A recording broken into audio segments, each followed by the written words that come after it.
Good morning, afternoon. My name is Jess Cooper, and I'm going to be here to speak about the new initiative that New Belgium would like to present to our stakeholders, you all.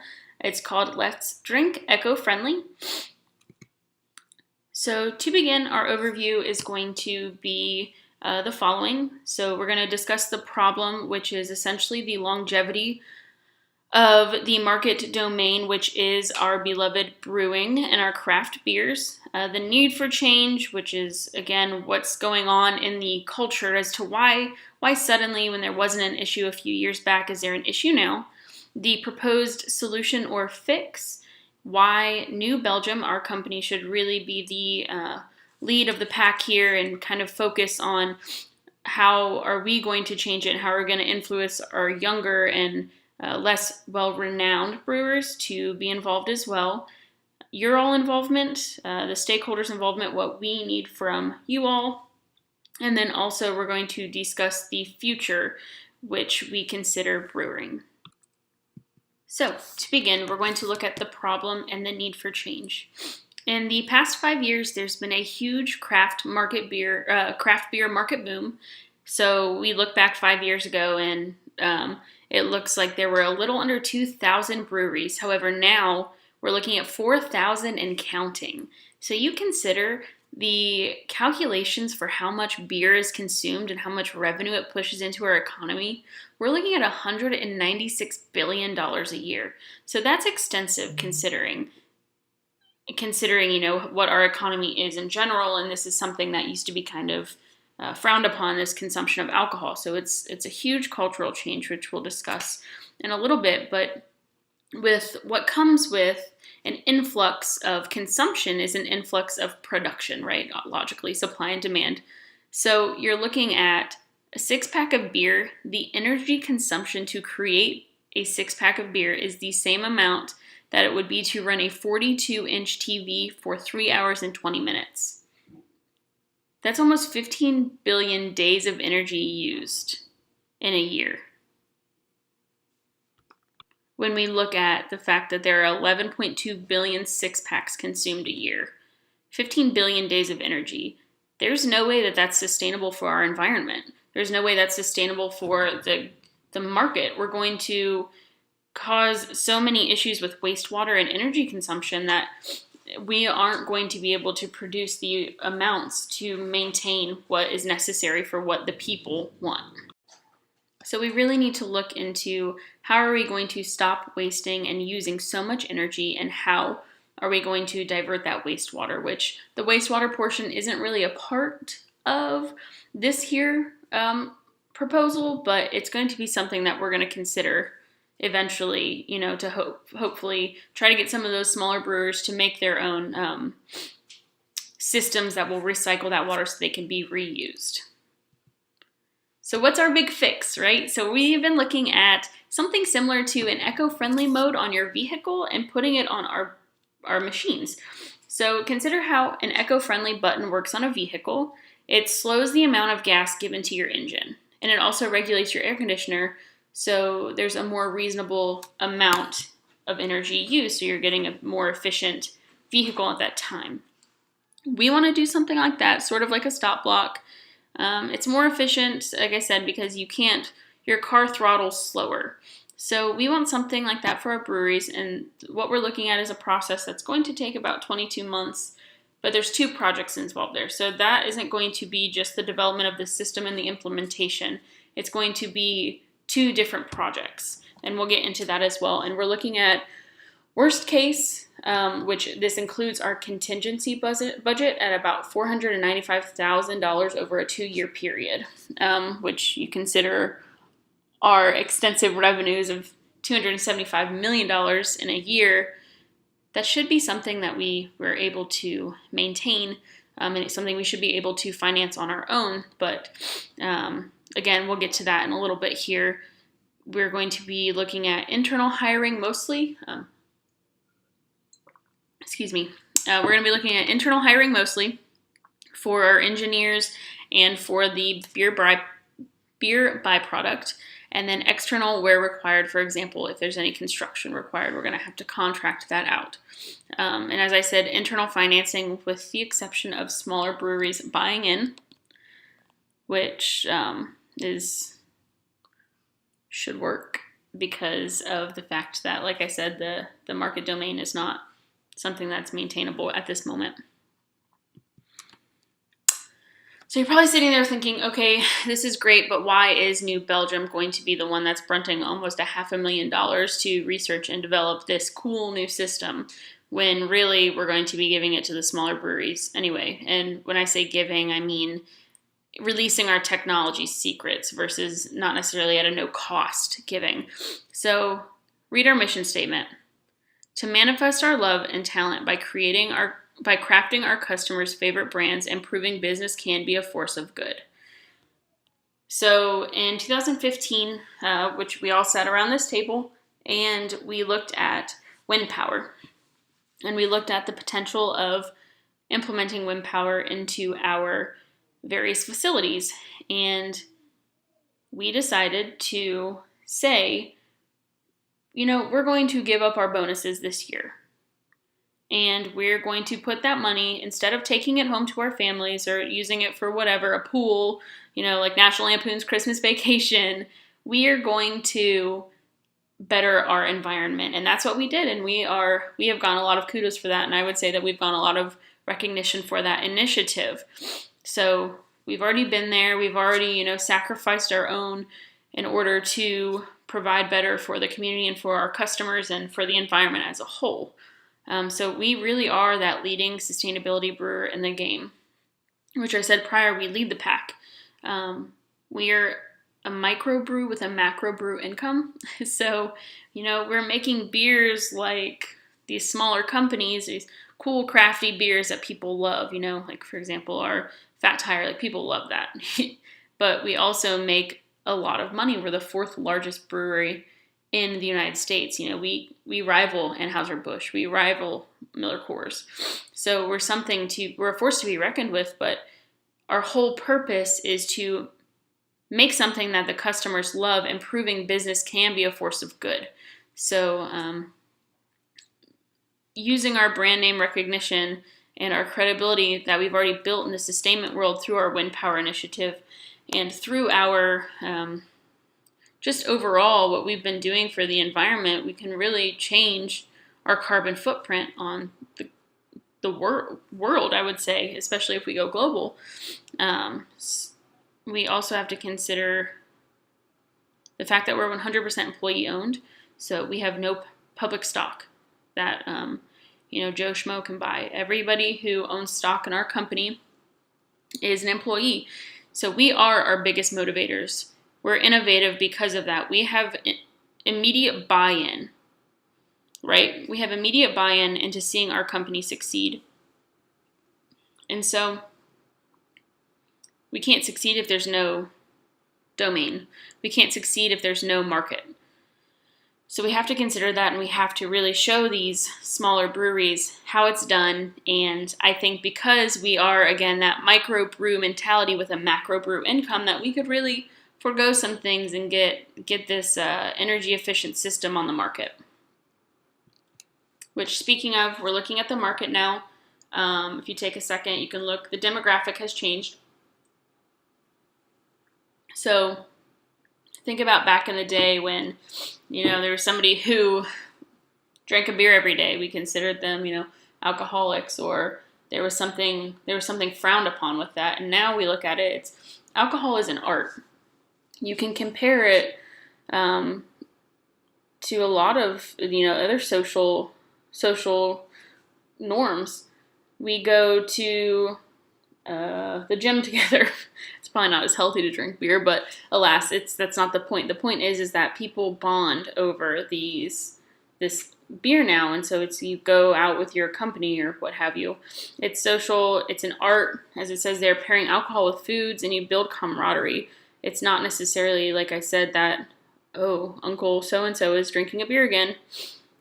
So we have to look at how much it's changed. So, for example, I know I was reading some statistics where it used to be a middle-aged white male who was our average beer drinker. Well, now we're looking at women are, making up a large percentage of that population, which is where we get some of those different flavors and different tones, and different, we have to appeal to different palates. So the market's growing, and it's time for us to capitalize on that and allow it to continue to flourish, because it doesn't look like it's going anywhere. Again, we look at just basically how the whole microbrew culture is. It's collaborative. It's not necessarily competitive all the time. Obviously, we don't want to, release our secret ingredients or what have you to Sierra Nevada down the street, but we don't want to stifle the growth of the industry, and we actually want to help that. And if this environmental inefficiency or this inefficient brewing system is going to affect that, then we need to take it into our own hands. So, like I said, competition is scarce because we're capitalizing on that collaborative versus competitive feel. So consider when Sierra Nevada found that interesting way to process their hops, they shared their secrets with the entire community. It's our take. We genuinely want to better the industry. And that's what we're our plan to do, and this is how we plan on doing it.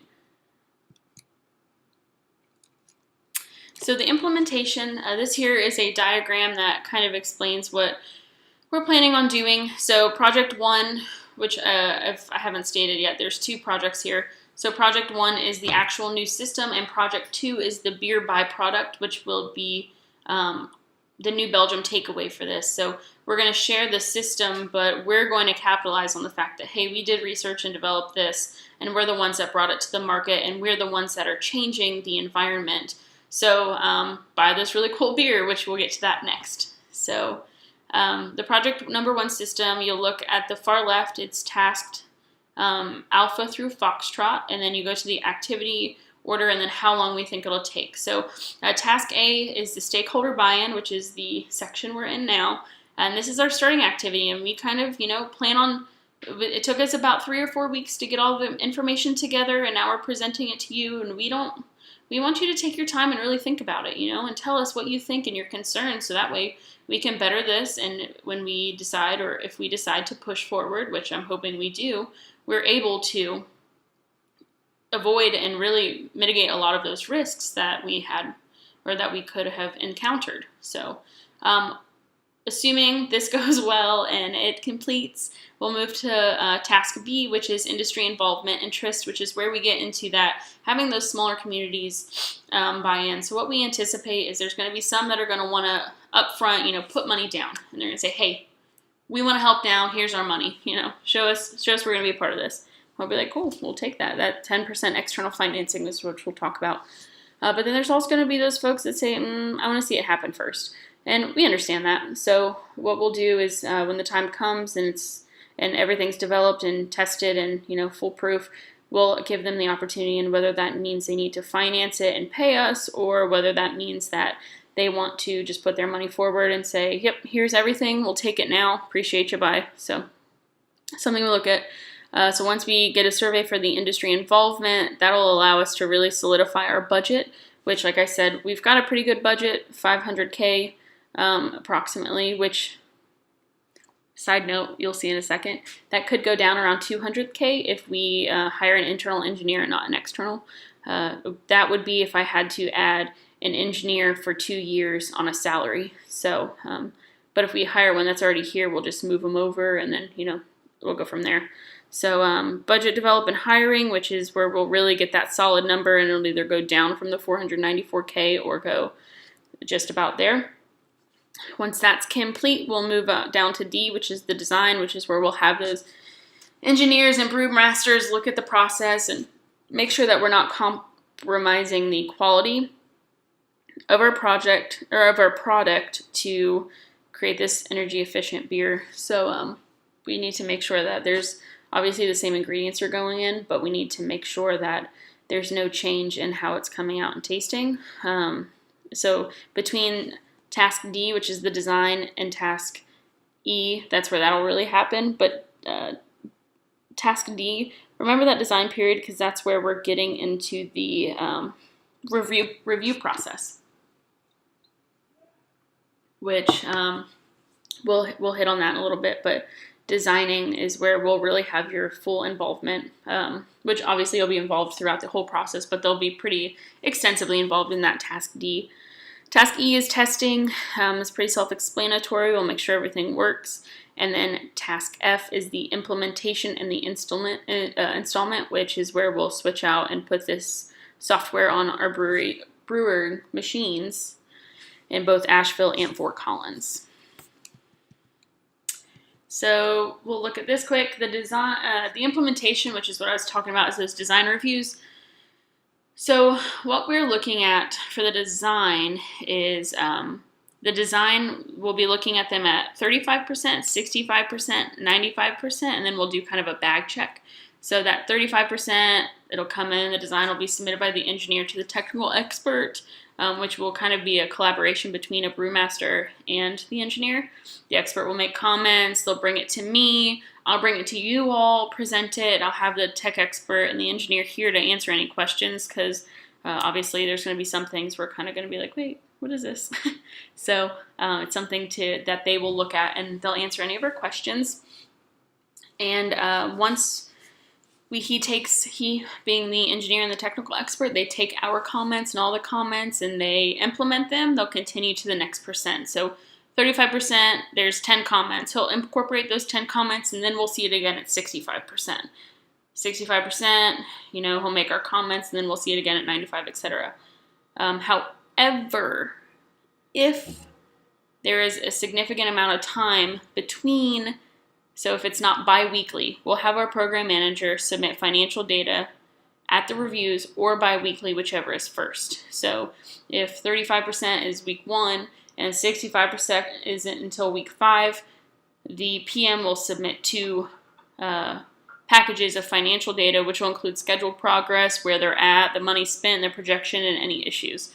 So that's something to remember, that during the entire process, but specifically those design reviews, there won't be any leeway for there to be any confusion, or all of a sudden we won't have a purple dragon when we're considering, we really just need a horse or something like that, if that makes sense. And so moving to the implementation process for project number 2, which is the new beer, we're looking at, so I'll show you kind of the words first and what we're thinking about the competition, which is actually that, if you look here, that task A, which is the task A after F is in month 4. So when F from this chart here, which is the implementation and installment, so we project that'll be 6 months. When it hits that 4th month, we're going to flip over and we're going to start the competition to produce the beer. So that's going to be internal, and we're going to be talking to our current brewmasters and saying, listen, make me a beer, clever name, applicable bottling, embodies the concept, green, a winner will be chosen, and then once that happens, marketing is going to go ahead and start pushing out the information on our other packages to create awareness, to create an excitement. So while the beer brews, this will be a limited product. So that's where we're getting a lot of that excitement, and I think I know the projections of that 10,000 sold is going to be like $135,000, which is pretty significant considering, when we were topping it off with the fact that we're going to have these smaller institutions purchasing the software as well. So we're looking at, premiumization, which is paying for something good because it's worth it. So here's our diagram. So task A, the competition's going to commence when the implementation and installment is in month 4 of 6, and we plan on that taking about 2 months. Then we're going to look into task B, which is hiring, which is again that brewmaster that's going to be the winner. And he is going to do that after task A above is complete, obviously. And then we're going to go straight into C, brewing. So this is kind of where it gets a little tricky. It should, so you see, so we're going to start A when there's 2 months left. So C shouldn't start until 3 months later. So that gives it a month cushion, But if something slips on that project 1, it's going to be tied into project 2. But again, because of these meetings and the design reviews, various other anticipations, then we should not hit any issues. But just as something to think about, we've thought about that, and the risk mitigation is definitely implemented. So don't stress about a potential close timeline. And so then the brewing will happen. It says begin when C is complete. And then we're looking at our final step, which is D, distribution. And that will be through our normal distributors. And it shouldn't be very difficult because we have already been marketing during the brewing process. So let's get to the important stuff, the money. We're looking at estimated costs, as I said, $468,000. And as a good rule of thumb, what we are planning on doing is adding 10% of the construction costs, which is, I would say it's $260,000, the construction costs. So we added $26,000 to that budget, which is where you get that $494K.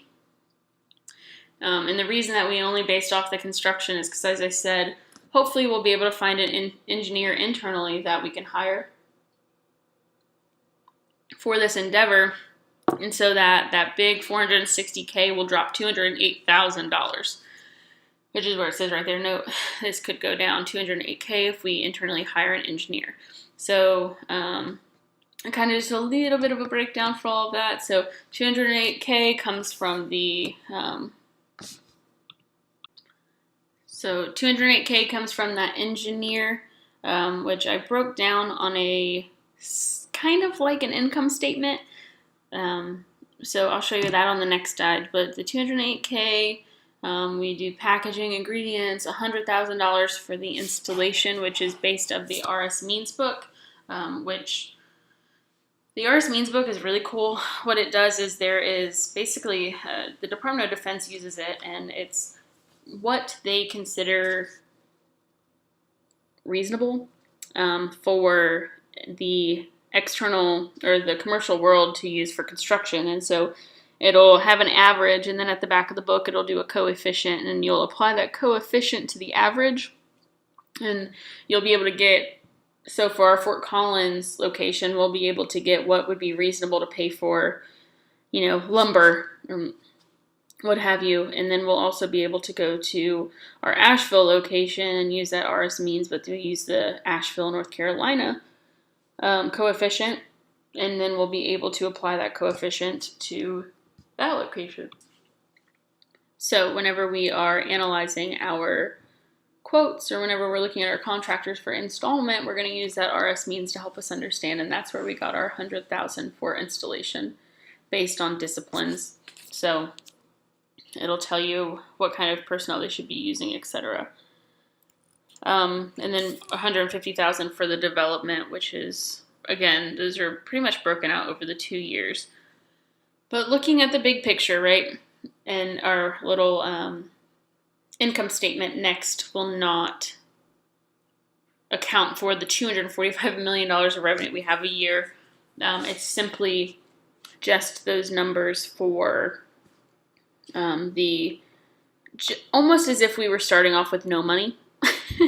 And to see how quickly we would be going in the positive, positive monetarily, simply due to the fact that there is, because those folks are going to be buying in, etc.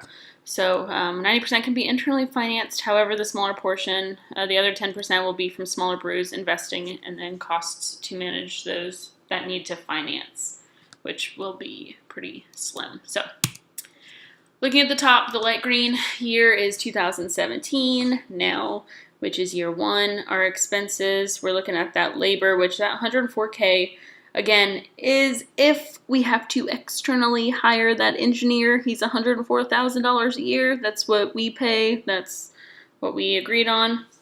So that's an expense. Equipment, $150,000, which is the software. And that also might go down, because if we're able to use the equipment that we have, those brewing machines that we already have, we won't have to spend nearly as much as that. And then sales, we're looking at $40,000, which is kind of what I anticipate there being in the small breweries wanting to upfront finance. So we're looking at net negative $214,000, which pretty insignificant considering. Next year, year 2, 2018, again, we've got that engineer under labor, which hopefully we'll be able to nix that. Construction, which is $1,000, and that's just adding the installation. Ingredients for the beer, which I'm sure will reimburse that's kind of an incentive for the brewmaster that wins the competition, $100 to send that out. Distribution, which that includes packaging and advertising. Well, it doesn't, it doesn't include advertising. So packaging, the ingredients, and then the brewing, $6,000, which is pretty much what we spend normally. And then advertising, $2,500, which we were looking at a commercial. Commercials are like $340,000 per 30 seconds. So we decided to use our own boxes, our own 6-pack packaging, and just advertise and push out for this. And sales, our big one, $250,000, which that's coming from $140,000 of it being the selling those 10,000 limited edition beers, and then our external financing from those other small businesses that are joining. So we're already netting in our second year a positive amount. And then the second year you'll see just maintenance costs, and then getting the remaining small businesses to buy in. So it's really, considering how much money we make, it's really not anything that insane, and something that we can definitely front. Which comes to why we are here. I need you all to be involved.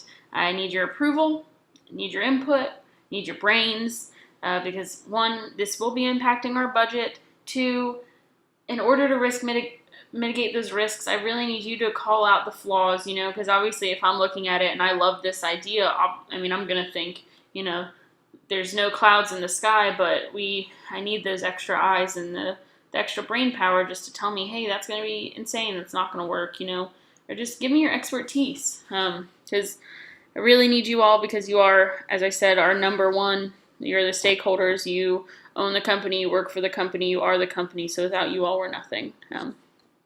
Which my final foot stomp, which you'll see why I said that in a second here, this is straight from the Environment Agency, the EPA, and they kind of explain, using what electricity and using it more efficiently helps reduce. So I'll read that to you quickly. Producing and using electricity more efficiently reduces both the amount of fuel needed to generate electricity, which saves us money, and the amount of greenhouse gases and other air pollution emitted as a result. Electricity from renewable resources such as solar, geothermal, and wind generally do not contribute to climate change or local air pollution since no fuels are combusted. So we are going to be reducing the footprint for our future. In conclusion, we hit on the problem, which is how inefficient our brewing system is now, the need for change, why we need it, because there's so many more breweries. Now there's almost over 4,000, and it's growing. The fix, using our eco-friendly button on our brewing machines, why we should lead the pack, because we're well-renowned and we're already sustainability masters, if you will. Involvement, I need your approval, your smarts, your money. And then the future, which is a better tomorrow for all brewers involved. Thanks again. I really appreciate it. Come see me after if you have any questions. All right. Have a good day. Thanks.